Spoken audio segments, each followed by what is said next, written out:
Shalom everyone. Kung ang pinaniwalaan yung libro or books ay walang history between God and man naman ang nangyayari noon at ang totoong kwento ng mga propeta at kulang-kulang ito, yun ay plagiarize at pilit baguhin yung history ng Diyos at ng human history in this world.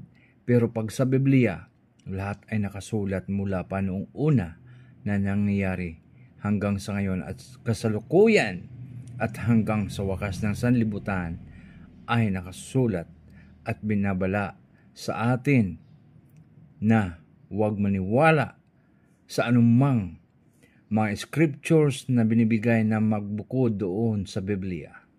So, kung ikaw ay truth seeker na kung sino ang totoong Diyos na gumawa ng langit at lupa, basahin mo ang Biblia mula Genesis hanggang Revelation at kung sino ang babalik dito sa sanlibutan, walang iba kundi ang ating Diyos na si Jesucristo at ang ating Panginoon. Siya ay napagkatao para lang maipahatid ang katotohanan sa atin.